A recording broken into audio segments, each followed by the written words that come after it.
Good morning, everyone. Welcome to the Mono Commute, the series in which I utilize my empty time on my commute either to work or to the gym. And before we start, really important, do not text and drive. I intentionally turned off the display on my camera to not get distracted while driving. Never look at the display, be it your phone or your camera or whatever, whilst driving. Stay safe. Today we are talking about TheExpanse, the 6-season series on Amazon Prime. It's a science fiction series, and to be quite honest with you, I did start it maybe a year ago, watched episode 1, 2, 3, and yeah, it didn't catch me.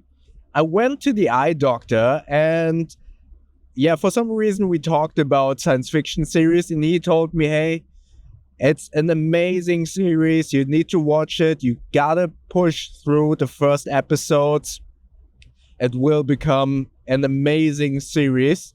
So I did. I mean, the first thing that I thought about watching this, or what I heard about it, was that the series and the books that this is all based on is very accurate in terms of physics and space travel. And for instance, without spoiling it, when you get shot in space in zero gravity, you are basically dead, because due to zero gravity, as far as I understand, your blood is just kind of floating there, and it's not that beneficial to the healing process of the wound. So if you got internal bleeding or you get shot or anything, you're basically dead if you are in zero gravity.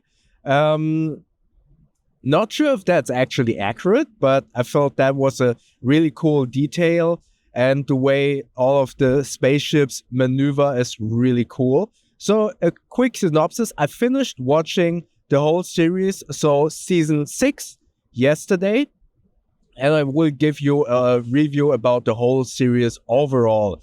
So it's all about the conflict between basically 3 factions: Earth, Mars, and the so-called Belters. And the Belters are basically all of the people that have been born and living in a space station that is more or less in between Earth and Mars. And the conflict basically is between all of those 3 factions. What the Belters, due to their life and being born in zero gravity, means that their muscles, their bone structure is completely different than on Earth, where obviously the gravitational pull is much higher. They also have a different language in those space stations. I would say it's somewhat of a slang combined with other languages as well, which sometimes you understand them, but most of the time you do not understand them, or at least I do not. If those of you don't know, I was born and raised in Germany, and my mother language is German, but I did a high school year in USA, in Oklahoma to be quite exact. So I would say English is my second language, as you can hear now. But usually I never have a hard time watching movies in English, but with TheExpanse, I had to turn off subtitles. Moreover, when they do speak the Belter language that is not understandable at all, you think, oh, okay, they will translate it in the subtitles. They don't. They actually put those slang words on there, and you kind of need to figure out by context what they're saying. It's a cool way to build the world, but sometimes you get confused, obviously, especially in the first season when you aren't that involved in the lore and in the world yet.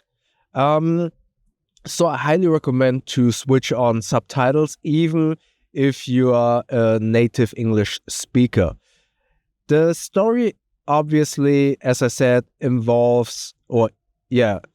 evolves around the conflict between the two factions. But more importantly, there will be an incident on one space station with some form of biotech, which I don't think I will spoil anything, but it is, at first they think it is a bio weapon made by one of the faction. Earth obviously thinks it's Mars, but it turns out it's actually alien technology. And obviously all of the factions want to get a hold on that technology, because at first they think it's a weapon and then they know it's not. But it ends up to be a really huge deal that this technology actually attacks all of humanity, or is in danger of attacking or affecting all of humanity. So obviously at some point, it's so hard to review a series or a book series without spoiling too much. Yeah, but you have this technology, and it all around evolves around these three factions and the tech. So let's not go into what happens in the series, but let's go into what I liked and disliked. As I mentioned, the first 3 episodes were kind of hard for me, at least, to get into, because on one hand you have these 3 factions, then this weird slang language that is hard to understand. So it is a little bit overwhelming at first to get into the story, but once you are in the story, it is very interesting. However, it is very detailed and there's a lot going on, and especially in space fights, all of these ships, the CGI actually in the later seasons look amazing, and I would say hold up the test of time. That, and I'm not a physicist or a space doctor or anything, but to me it looks very realistic, the way everything, how the spaceships move and how they kind of have to deal with, when you get a push, then you kind of flow the whole way. At least from what I learned in air quotes in other space movies, like what was it called? Gravity with Sandra Bullock. So once you get a push, you kind of float like forever. And it kind of shows how the spaceships maneuver. And it looks really cool. It looks kind of weird at first, but it looks cool. But all of the spaceships basically look the same. They look very dark and very samey. And therefore, in battles, I sometimes had a little bit hard of time to kind of pick apart, to see which spaceship is now fighting which. You obviously have the main spaceship, which is the Rocinante, with our main protagonists, who are really cool actually, and I like them a lot. Especially Amos. He was a pretty cool guy. He is basically the warrior on the crew. Yeah, and because the story and the politics sometimes get a little bit overwhelming, I unfortunately tended to grab my phone sometimes, and then you miss the text of this is the Rocinante, or this is that ship, or this is a ship from the Belters, or this is a Mars ship. You sometimes miss that because it's so short on the screen, and and that's why I got confused. So while the story is very interesting, I noticed that I did drift away sometimes because it was so overwhelming and so detailed, and to some extent, and I can imagine the books being very detailed and very cool, because in the end, the last season, unfortunately, wraps up pretty quickly, and I feel that some questions have been left unanswered. As far as I understand, the series actually got dropped at some point by, I believe it was on the Sci-Fi Channel or something. And then Amazon Prime bought it and shot a couple of more seasons. And I guess after the 6th season, they thought, okay, now it's time to end the season, because that season was in 2022. Now at the time of the recording, we have 2024. So yeah, I guess it's over. There were a couple of questions unanswered, and I felt that they wanted to do more, or they leave you up with a couple of, not cliffhangers, but strings open to maybe do another season. But yeah, I guess it's over. But overall, I would say this is a very tight story.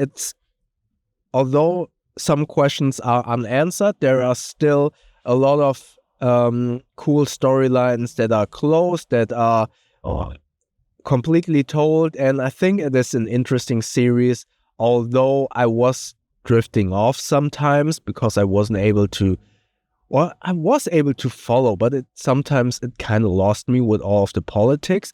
And it's not, if you are a Star Wars fan and you thought episode 1 and 2 had too much politics, it's not that worse. There are politics, but it's not terrible. Yeah, but if you want to watch a sci-fi series that is very realistic, that has very intricate storylines, that are not only battles, but also some politics, some social aspects, not by much, but some. Most of the protagonists are cool. There is an antagonist in the end. He's okayish. But overall, there is enough conflict to carry the story without a big villain, to be quite honest. I can recommend this series. It's a good watch, especially I really dislike when I watch a new series. For instance, I want to watch the Fallout series, but I know it's only one season, and I really am annoyed if I watch this series and then there's obviously a cliffhanger in the end, and then I have to wait a year. That was the case with, for instance, Game of Thrones. I was really annoyed by that. So having all of the seasons available on Amazon Prime at the moment, so you can actually watch through the whole series, is actually great. So if you're looking for a new series to watch, to binge through, then I would say take a look at TheExpanse. Push through the, let's say, first 5 episodes of season 1. And then I think you will get hooked, because all of the rest in the middle part is really cool. There is, I think it was season 3 that is only on one planet. That is a little bit convoluted in terms of the dynamics, I feel, but it's still interesting. If you like sci-fi, if you are looking for something to binge watch, try out TheExpanse. I can recommend it. I don't want to give it a highly recommended, because I need to be honest that I was drifting away sometimes, but it is good to watch. If you watch it later than 2024, I would assume the CGI still holds up. Yes, the CGI in the first season is still a little bit rough, but it gets way better later on. If you have watched TheExpanse, what do you think about it? And more importantly, what are you watching at the moment? Any old, in air quotes, old series that you can recommend to binge watch through? Any new series that you would recommend for me to watch as well, despite I might have to wait another year for next season? Let me know in the comment section below. And if you like this video, then click the like button. And if you don't forget to subscribe and check out my main channel where I do bag reviews, travel tips, and stuff like that. Also check out my Instagram and my podcast, on which I have a new episode every 2 weeks. and you know the bow. Stay safe and healthy, everyone, and please drive safe, do not get distracted, and I see you in the next videos. Thank you very much.